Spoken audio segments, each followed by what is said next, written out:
السلام عليكم ورحمة الله وبركاته. رسالتي النهاردة لكل أم منتظرة استقبال طفل جديد وهتبدأ تجهيز غرفته.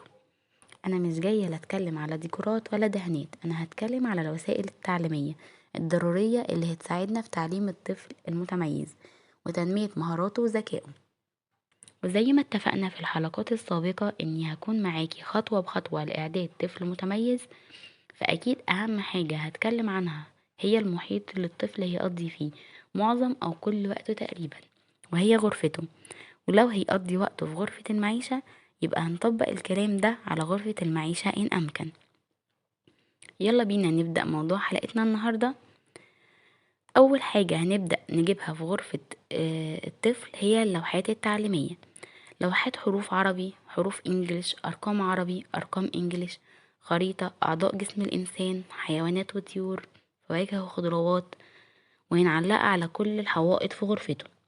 طيب ازاي طفل عنده شهور يستفاد من اللوحات ديت؟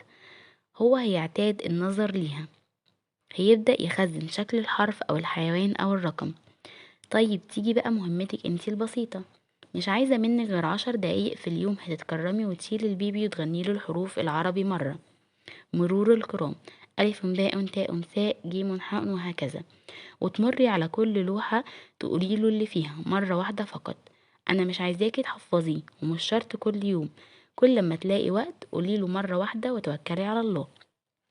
أما بالنسبة للخريطة هتشاوريله على مصر وتقوليله بابا وماما واسم الطفل عايشين فين، عايشين هنا في مصر وشكرا، مش عايزة أكتر من كده.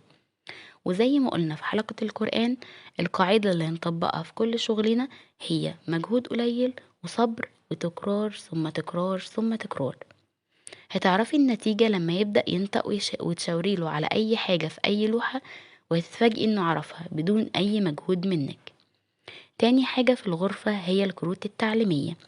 دي بتساعد على زيادة التركيز والانتباه عند الطفل وبتنمي عنده الشغف للتعلم. ودي بتبقى عبارة عن كروت للحرف أو الحيوان أو الأساس والأشياء وأعضاء الجسم وحاجات كتيرة جدا. وطبعا عارفة السؤال اللي هيجي في بالكم، ايه لازمة تكرار المعلومات ما احنا جايبين لوحات بنفس الأشياء؟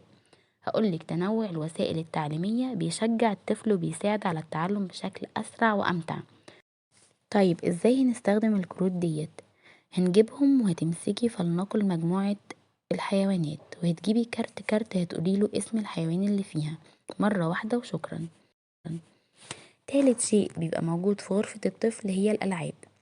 الألعاب من أهم الأشياء اللي لازم تكون موجودة في غرفة طفلك، وهنتكلم عن فيديو مخصوص لأهم الألعاب المناسبة للأعمار المختلفة، والألعاب اللي بنشتريها والألعاب المصنوعة يدويا والألعاب الفكرية. وعشان مسقلش عليكي ماديا ممكن تجيبيله كل فترة لعبة أو تجيبيله ألعاب من عاديته، وبعد فترة هتلاقي عنده مجموعة ألعاب كويسة. واعرفي إنه استثمار في طفلك زي التعليم بالظبط، لأن ده بيساعد في بناء شخصية طفلك. رابع حاجة بتبقى موجودة في غرفة الطفل أدوات المنتسوري، زي ألعاب الألغاز والبازل والفك والتركيب، وهنتكلم عنها بتفصيل في فيديو الألعاب. خامس شيء بيبقى موجود سجادة، ودي هتكون محيط حر الطفل يلعب فيه بدون قيود، ومفرش بلاستيك اللي هو المشمع عشان الاعتماد على النفس في الأكل. أيوة، من وهو شهور هيتحطله طبق يلغوص فيه ياكل معلقة ويكب 10. والمشمع هنستخدمه كمان بعد كده لما الطفل يعدي سنة في التلوين وألعاب المية، وهنشرح دوت بتوسع في فيديو الألعاب.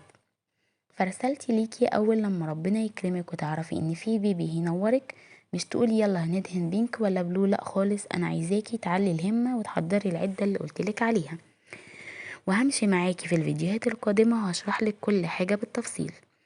غرفة بيبي يعني هنقلبها حضانة أدام عايزين طفل متميز. وبكده نكون وصلنا لنهاية رسالتنا النهاردة. ما تنسوش تعملوا لايك وشير وسبسكرايب وتفعلوا زر الجرس عشان يوصلكوا كل جديد.